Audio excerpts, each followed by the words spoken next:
Halo mahasiswa, berjumpa lagi dalam praktikum farmakognosi materi folium atau daun.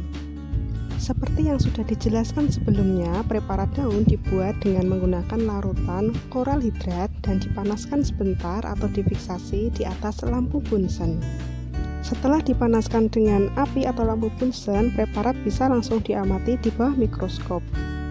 Setelah fokus atau gambar terlihat jelas, mahasiswa bisa melihat bentuk fragmen spesifik dari masing-masing simplicia folium atau daun seperti pada gambar. Yang pertama adalah psidiifolium atau daun jambu biji. Mahasiswa bisa melihat pada gambar fragmen spesifik dari daun jambu biji. Daun jambu biji memiliki ciri khas pada rambut penutup. Rambut penutup pada jambu biji terdapat pada kedua permukaan daun, tapi paling banyak pada permukaan bawah. Bentuk rambut penutup kerucut ramping yang umumnya agak bengkok seperti keris, terdiri dari satu sel berdinding tebal dengan panjang rambut 150 sampai dengan 300 mikrometer.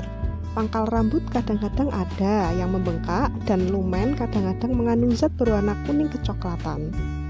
Sedangkan epidermis dari daun jambu biji terdiri dari satu lapis sel. Sel-sel epidermis bawah lebih kecil dan memiliki stomata tipe anomositik. Mahasiswa bisa mencari bagaimana gambar dari tipe stomata anomositik dan menggambarnya pada buku kerja, serta menggambar bentuk rambut penutup dari daun jambu biji pada buku kerja. Yang kedua adalah orthosiponis folium atau daun kumis kucing. Fragmen yang khas dari daun kumis kucing adalah rambut penutup yang berbentuk kerucut, terdiri dari 1-2 sel berukuran 20 hingga 65 mm dan berdinding tebal dengan kutikula yang bergaris halus. Rambut pada ibu tulang dan kadang-kadang pada tepi daun berbentuk kerucut dan terdiri atas 4-6 sel, dan kadang-kadang terdapat rambut penutup yang berwarna ungu seperti pada gambar hingga kemerahan karena adanya kandungan antosianin. Ini merupakan fragmen pengenal pada daun kumis kucing ada tidaknya rambut penutup yang berwarna ungu atau merah jambu. Mahasiswa bisa menggambar rambut penutup dari daun kumis kucing pada buku kerja dengan melihat ciri-ciri seperti pada gambar. Fragmen lain yang bisa diamati dari daun kumis kucing adalah epidermis. Epidermis terdiri atas sel berbentuk persegi 4 berbentuk rapat. Stomata terdapat pada epidermis atas dan bawah, tetapi lebih banyak pada epidermis bawah daun. Stomata dari daun kumis kucing bertipe diasitik. Mahasiswa bisa mencari bagaimana tipe stomata diasitik dan menggambarnya pada buku kerja. Yang ketiga adalah abrifolium atau daun saga. Ciri spesifik dari abrifolium atau daun saga adalah rambut penutup. Rambut penutup berbentuk kerucut ramping bersel 1 atau 3 sel dengan 2 sel pertama sangat pendek dan sel ketiga atau sel ujung sangat panjang. Dinding sel rambut penutup berbintik-bintik. Panjang rambut penutup berkisar antara 50 hingga 300 mikrometer dan lebar kurang lebih 20 mikrometer. Mahasiswa bisa menggambar rambut penutup dari daun saga yang tampak seperti jarum pada gambar pada buku kerja. Sedangkan sel epidermis dari daun saga banyak terdapat stomata pada bagian epidermis bawah. Stomata berbentuk elips dan memiliki 3 sel tetangga. Mahasiswa bisa mencari apa tipe stomata dengan jumlah 3 sel tetangga tersebut dan menggambarnya pada buku kerja. Yang keempat adalah Piperis betelfolium atau daun sirih. Yang menjadi ciri khas dari daun sirih adalah pada epidermis. Epidermis atas terdiri dari satu lapis sel berbentuk segi 4, terdapat kelenjar tipe labiate yang mengandung minyak atsiri yang berbau spesifik. Mahasiswa bisa melihat fragmen sel minyak dalam epidermis. Warna sel minyak bervariasi bergantung pada serbuk simplicia dan pencahayaan pada mikroskop. Pada gambar terlihat bahwa warna minyak berkisar antara warna kuning hingga kecoklatan. Selain kelenjar minyak, di dalam epidermis terdapat stomata tipe anomositik. memiliki 3-4 sel tetangga dengan panjang 25 hingga 35 mikrometer. Terdapat banyak pada epidermis bawah, sedangkan pada epidermis atas tidak terdapat stomata. Mahasiswa bisa menggambar stomata pada buku kerja. Mahasiswa juga bisa menggambar kelenjar minyak pada epidermis di buku kerja. Sekian dan terima kasih. Halo mahasiswa, kita lanjutkan materi praktikum farmakognosi yaitu kortek. Materi kortek yang pertama adalah sinkone kortek atau memiliki nama lain kulit batang kina atau kulit kina. Kulit batang kina memiliki bentuk seperti pipa dan berwarna merah kecoklatan karena mengandung zat yang bernama tanin yang terfermentasi dari warna kelabu coklat menjadi merah kecoklatan. Sedangkan rasanya adalah rasa pahit dan kelat dan berbau khas, khususnya pada bagian dalam dari kulit. Yang menjadi fragmen khas atau fragmen pengenal dari sinkone kortek atau kulit kina adalah serat sklerenkim berongga. Mahasiswa bisa melihat serat sklerenkim yang tunggal atau terpisah dan serat sklerenkim yang berkelompok. Mahasiswa bisa menggambar pada buku kerja serat sklerenkim baik yang tunggal maupun berkelompok dengan memperhatikan gambar berikut. Perhatikan bagian rongga dari serat tersebut. Rongga yang berada di bagian tengah dari serat sklerenkim merupakan khas dari sinkone kortek. Selain serabut sklerenkim, mahasiswa juga bisa melihat kristal oksalat yang berbentuk pasir pada sel parenkim dan adanya jaringan gabus. Sampel yang kedua adalah sinamomi kortek atau kulit kayu manis. Kulit kayu manis memiliki ciri organoleptis berwarna coklat, berasa manis pedas, dan memiliki bau yang khas. Bau yang khas adalah bau harum dan biasanya digunakan untuk bahan tambahan pembuatan makanan dan minuman. Fragmen pengenal atau fragmen khas dari sinamomi kortek adalah serat sklerenkim. Serat sklerenkim berwarna kuning atau tidak berwarna, panjang, lurus, dan tipis. Serat sklerenkim tunggal atau bertumpuk berkelompok dengan lumen atau noktah yang tidak terlihat jelas. Mahasiswa bisa membandingkan serat sklerenkim pada kulit kayu manis dan serat sklerenkim pada kulit kayu kina. Untuk gambar yang selanjutnya, ini masih fragmen serat sklerenkim yang berkelompok dan terdapat pada sel parenkim dari kulit kayu manis. Sel parenkim dari kulit kayu manis memiliki dinding yang berwarna coklat kemerahan. Di dalam sel parenkim kadang terdapat sel minyak dan musilago atau lendir dari amilum. Selanjutnya, mahasiswa dapat menggambar fragmen khas atau fragmen pengenal dari kulit kayu manis berupa serat sklerenkim yang tipis seperti contoh pada gambar. Selain itu, mahasiswa juga bisa menggambar sel parenkim dari kulit kayu manis dan sel batu dan noktah yang terdapat pada kulit kayu manis. Sampel yang ketiga dari kortek adalah Granatifructus kortek atau kulit buah delima atau pomegranate bark. Kulit buah delima memiliki warna hijau kekuningan atau hijau kehitaman dan memiliki rasa sangat sepat sehingga menimbulkan rasa tebal di lidah dan tidak berbau.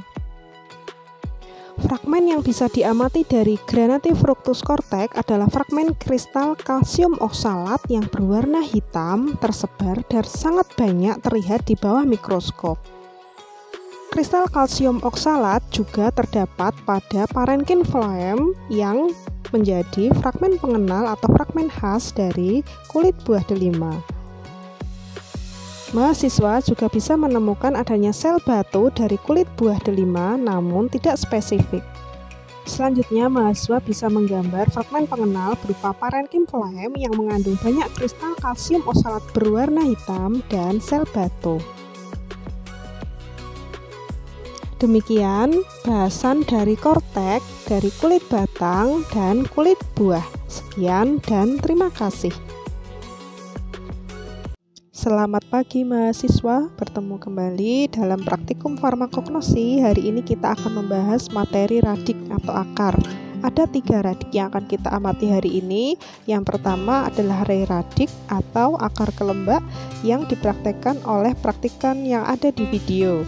Mahasiswa bisa melihat bagaimana cara praktikan dalam mencari fragmen spesifik dari ray radik atau akar kelembak. Secara mikroskopis, ray radik memiliki fragmen spesifik yang ditunjuk oleh praktikan. Akar kelembak atau ray radik terdapat pada pangkal batang, memiliki bagian-bagian yang keras dan rapuh, serta mengandung serbuk reum. Kelembak ini memiliki bau yang spesifik dan asam, rasa pahit dan tidak enak. Jika dikunyah, ludah akan berwarna kuning. Dalam medium kloral hidrat, mahasiswa akan bisa melihat fragmen spesifik dari ray radik, yaitu kristal kalsium oksalat yang terlepas atau ada di dalam parenkim. Kristal kalsium oksalat ini memiliki bentuk seperti bunga dan berwarna abu-abu, sehingga tampak jelas terlihat di bawah mikroskop. Fragmen kristal kalsium oksalat ini merupakan fragmen pengenal pada ray radik, sehingga mahasiswa bisa menggunakan fragmen kalsium oksalat sebagai salah satu identitas dari simplicia ray radik. Fragmen selanjutnya yang bisa dilihat dari ray radik adalah trakea. Trakea pada ray radik memiliki penebalan seperti angka 4 atau huruf Y. Mahasiswa bisa melihat berbagai macam gambar dari mikroskopis trakea yang terdapat pada ray radik seperti gambar di bawah ini. Untuk bisa menggambar lebih jelas, mahasiswa bisa melihat gambar ini. Kristal kalsium oksalat berbentuk bunga pada ray radik dan trakea yang memiliki penebalan angka 4 atau seperti huruf Y. Mahasiswa menggambar pada buku kerja dengan memperhatikan gambar berikut. Kita lanjutkan pada sampel yang kedua, yaitu valeriana radik atau akar valerian. Akar valerian memiliki warna yang kelabu coklat atau coklat kehitaman, berupa batang pendek, berbentuk kerucut terbalik, berbau harum, dan rasanya sedikit pahit. Fragmen pengenal pada akar valerian adalah fragmen pembuluh yang terdapat pada jaringan pembuluh tentunya. Fragmen pembuluh pada akar valerian dapat berupa trakea atau trakeid. Sel trakea yang merupakan bagian dari xilem pada jaringan pembuluh merupakan sel yang memiliki bentuk seperti tabung dan berdinding tebal. Sedangkan trakeid adalah sel yang terdapat pada xilem pada jaringan pembuluh yang memiliki bentuk tabung namun memiliki ujung yang runcing dan memanjang atau sempit. Selain memiliki fragmen pembuluh yang tersebar dan terdiri atas trakea dan trakeid, fragmen serbuk valerian mengandung banyak jaringan yang lain, antara lain jaringan atau sel parenkim yang memanjang dan terdapat juga sel parenkim yang bersudut bulat telur. Berikut ini adalah penampakan di bawah mikroskop serbuk atau simplicia akar valerian di dalam media kloral hidrat. Mahasiswa bisa melihat fragmen pembuluh tersebar dan terdiri atas trakea dan trakeid. Mahasiswa bisa menggambar fragmen pengenal dari akar valerian, yaitu fragmen pembuluh berupa trakea dan trakeid dalam jumlah yang cukup banyak. Sampel simplicia yang ketiga adalah liquirite radik atau glycyrrhizae radik. Ini merupakan sinonimnya. Nama daerahnya adalah akar manis atau licorice. Bagian luar dari akar manis berwarna kelabu coklat hingga merah coklat, sedangkan bagian dalamnya berupa warna kuning tua. Simplicia ini memiliki bau yang khas dan rasa yang manis. Ini merupakan ciri dari akar manis, dan hanya dari rasa saja mahasiswa sudah bisa menebak bahwa sampel merupakan akar manis. Fragmen spesifik dari akar manis adalah serabut sklerenkim. Mahasiswa bisa melihat serabut sklerenkim dari akar manis mengandung deretan-deretan kristal oksalat berbentuk poligonal, sehingga disebut serabut kristal.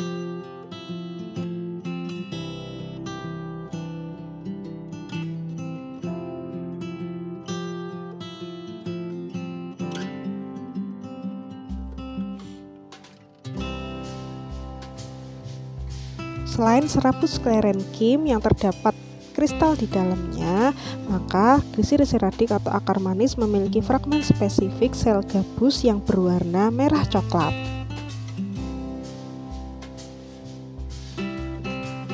Mahasiswa bisa menggambar pada buku kerja serabut sklerenkim yang terdapat kristal oksalat berbentuk poligonal dan bisa menggambar sel gabus yang di dalamnya terdapat kristal oksalat berbentuk poligonal. Sekian pembahasan dari Radik dan terima kasih. Assalamualaikum semua, bertemu kembali dalam praktikum farmakognosi. Kali ini kita akan membahas tentang sampel rizom atau rimpang. Untuk melakukan pengamatan mikroskopis terhadap rimpang atau rizom, mahasiswa bisa menggunakan dua jenis medium untuk membuat preparat. Yang pertama adalah medium air atau aqueous untuk melihat bentuk dari amilum pada rizom, dan yang kedua mahasiswa bisa menggunakan kloral hidrat untuk melihat fragmen lain selain amilum pada rizom atau rimpang. Setelah preparat dibuat, maka mahasiswa bisa langsung mengamati di bawah mikroskop.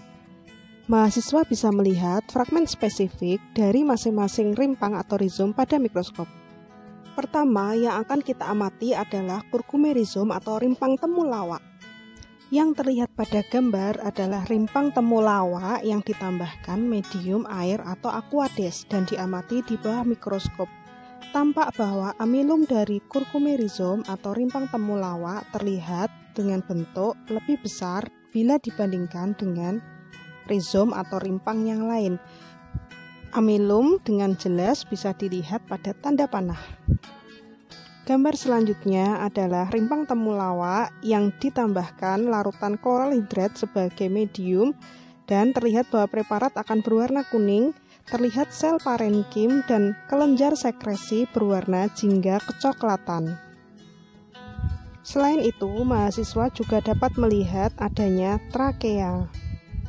Mahasiswa bisa melihat semua fragmen yang sudah disebutkan, terutama fragmen spesifik dari rimpang temulawak yaitu amilum, dan mahasiswa bisa menambahkan warna kuning sebagai ciri khas dari preparat. Yang kedua adalah curcume domestique rhizome atau rimpang kunyit. Pada medium pengamatan dengan menggunakan medium air atau aqueous, tanpa amilum diamati di bawah mikroskop. Bedakan dengan amilum yang berada pada temulawak tadi. Pada curcume domestique rhizome atau kunir, fragmen yang terlihat adalah pati berwarna abu-abu dan berukuran lebih kecil dari temulawak. Terlihat pula granul amilum yang berwarna kuning. Tentu saja ukurannya lebih kecil dibandingkan temulawak. Sedangkan pada pengamatan dengan menggunakan medium kloral hidrat, terlihat di bawah mikroskop fragmen parenkim dan rambut penutup, serta warna preparat yang berwarna kuning. Warna preparat yang berwarna kuning karena terdapat zat yang bernama kurkumin, sama seperti pada temulawak. Pada preparat kunir juga dapat dilihat adanya sel parenkim yang berisi pati jika diamati dengan medium di bawah air. Mahasiswa bisa menggambar fragmen-fragmen spesifik tadi berupa preparat yang berwarna kuning, kemudian granul pati yang lebih kecil ukurannya dibandingkan temulawak, dan sel parenkim yang berisi pati atau berisi kelenjar sekresi, serta menggambar rambut penutup.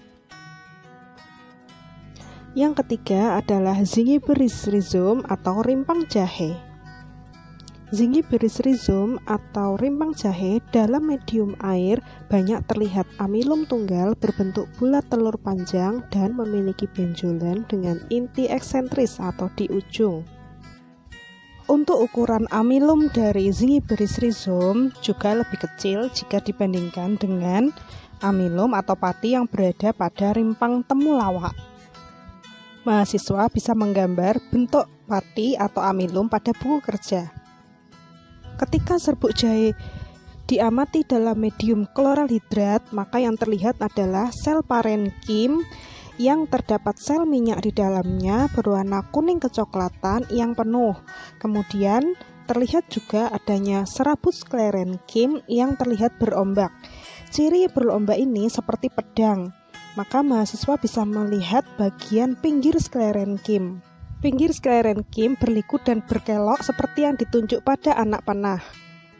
Kemudian mahasiswa bisa menggambar fragmen spesifik dari rimpang jahe pada buku kerja, antara lain granul pati, serabut sklerenkim, dan sel parenkim yang terdapat sel minyak. Yang keempat adalah galangnya rizom atau rimpang lengkuas atau laos. Dalam medium air atau aqueous, rimpang lengkuas atau laos, amilumnya terlihat tersebar dan berukuran besar seperti biji ketimun. Ini lebih besar dibandingkan jika kita mengamati bersama dengan rimpang jahe. Selain biji ketimun, maka amilum dari rimpang lengkuas atau laos juga ada yang mengatakan mirip dengan buah alpukat. Selanjutnya, ketika rimpang lengkuas diamati dalam medium kloralhidrat, terlihat sel parenkim yang banyak mengandung kelenjar sekresi, berwarna kuning, orange, atau coklat. Selain itu, terdapat pula trakea dan serat. Serat yang dimaksud adalah serat sklerenkim, kemudian mahasiswa bisa menggambar pada buku kerja. Sekian dan terima kasih. Tetap semangat ya!